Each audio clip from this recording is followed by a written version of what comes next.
Nikola Tesla की ये छोटी सी डिवाइस बड़े से बड़े बिल्डिंग्स को गिरा सकती थी। उनकी जिंदगी का ज्यादातर हिस्सा फ्रीक्वेंसी और वाइब्रेशन को स्टडी करने में गुजरा था। इस फील्ड में वो उन चीजों को देख और समझ सकते थे जिन्हें आज तक कोई नहीं समझ सका। हमारी दुनिया एक खास फ्रीक्वेंसी पर वाइब्रेट करती है जो 7.83 हर्ट्ज से लेकर 33.8 हर्ट्ज तक वेरी करती है। सर टेस्ला का कहना था कि अगर इस छोटी सी डिवाइस को पृथ्वी की वाइब्रेशन पर सेट कर दिया जाए तो पूरी दुनिया में तबाही मच सकती है। आइए एक उदाहरण देखें। आपने सिंगर्स को अपनी आवाज से कांच तोड़ते हुए तो देखा होगा। जब भी वो गाना शुरू करते हैं तब उनकी हाई पिच की वजह से वहाँ के ग्लासेस वाइब्रेट होने लगते हैं और बढ़ती पिच के साथ ग्लासेस का वाइब्रेशन इतना बढ़ जाता है कि वे टूट जाते हैं। ठीक ऐसा ही सर टेस्ला की इस मशीन के साथ हुआ। ऑसिलेशन का एम्पलीट्यूड इतना बढ़ गया था कि उसकी फ्रीक्वेंसी बिल्डिंग के नेचुरल वाइब्रेशन के साथ मैच हो गई और जैसे ग्लास वाइब्रेट होकर टूटते हैं वैसे ही बिल्डिंग्स वाइब्रेट होने लगी और भूकंप आ गया। पिरामिड्स का ये डरावना राज केवल निकोला टेस्ला को ही पता था। 1905 में निकोला टेस्ला ने दावा किया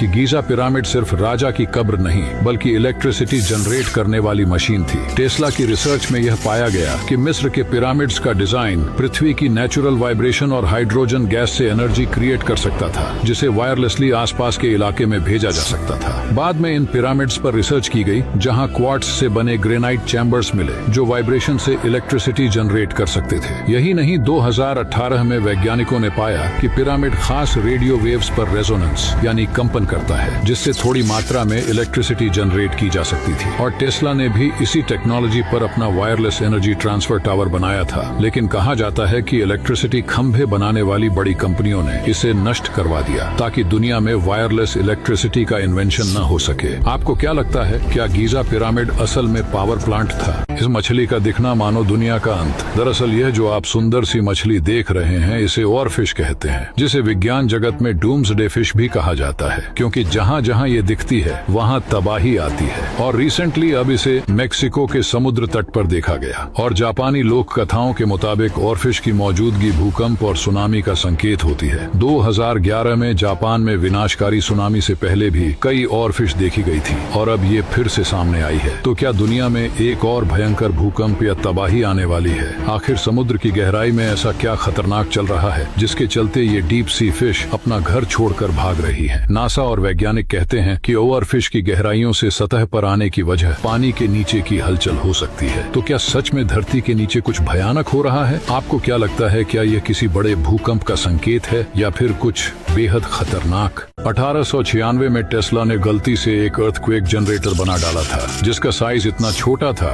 कि वह एक छोटे से पॉकेट में समा सकता था। लेकिन इसका नुकसान इतना बड़ा था कि यह बड़ी से बड़ी बिल्डिंग्स को हिला सकता था। जब टेस्ला ने इसे अपनी लैब में टेस्ट किया तो पड़ोसियों को लगा कि असली भूकंप आ गया है, जिससे वे डर कर घर से बाहर भाग आए। इसके बाद टेस्ला इस डिवाइस को लेकर किसी अंडर कंस्ट्रक्शन बिल्डिंग की तलाश में निकल पड़े और उन्हें एक 110 मंजिला बिल्डिंग नजर आई जिसमें वर्कर्स काम कर रहे थे। उन्होंने डिवाइस को उस बिल्डिंग के स्टील फ्रेम पर लगा दिया और थोड़ी ही देर में ऊपर से वर्कर्स घबराकर नीचे भागने लगे जैसे कोई भूकंप आ रहा हो। पुलिस भी मौके पर पहुंच गई लेकिन टेस्ला ने बिना किसी को बताए डिवाइस को अपनी जेब में डालकर वहां से निकल गए। उनका कहना था कि अगर यह डिवाइस थोड़ी देर और लगी रहती तो पूरी बिल्डिंग तहस नहस हो जाती। उन्होंने एक इंटरव्यू में खुद बताया था कि यह डिवाइस इतनी ताकतवर थी लेकिन आखिर इतनी छोटी डिवाइस भूकंप कैसे ला सकती थी? अगर आप ये जानना चाहते हैं तो पार्ट 2 के लिए कमेंट करें। सोचो, अगर एक स्पेसशिप किसी जगह से गायब हो जाए और कुछ सेकंड में हजारों लाइट ईयर्स दूर पहुंच जाए। सुनने में साइंस फिक्शन लगता है ना, लेकिन नासा इसी मिशन पर काम कर रहा है। अल्बर्ट आइंस्टाइन की जनरल रिलेटिविटी थ्योरी के अनुसार अगर स्पेस टाइम को मोड़ा जा सके तो कोई भी ऑब्जेक्ट स्पेस में बिना हिले यात्रा कर सकता है। मतलब अगर हम स्पेस को कंप्रेस और एक्सपैंड कर सकें तो हम लाइट स्पीड से भी तेज ट्रैवल कर सकते हैं। और अब वैज्ञानिक अल्कुबियर वार्प ड्राइव के कॉन्सेप्ट को टेस्ट कर रहे हैं जो थियोरेटिकली स्पेस टाइम को डिस्टॉर्ट करके स्पेसशिप को आगे बढ़ा सकता है, ठीक वैसे ही जैसे इंटरस्टेलर मूवी में दिखाया गया था। लेकिन सबसे बड़ी समस्या है कि यह प्रक्रिया इतनी ज्यादा ऊर्जा मांगती है जितनी शायद पूरे सौर मंडल में भी उपलब्ध नहीं है। लेकिन अगर किसी तरह यह संभव हो गया तो हम लाइट ईयर्स की दूरी सिर्फ कुछ घंटों में तय कर सकेंगे। अब सवाल यह है, क्या यह बस एक असंभव सपना है या फिर एक भविष्य की हकीकत जो हमें एक नए ब्रह्मांड तक ले जा सकती है?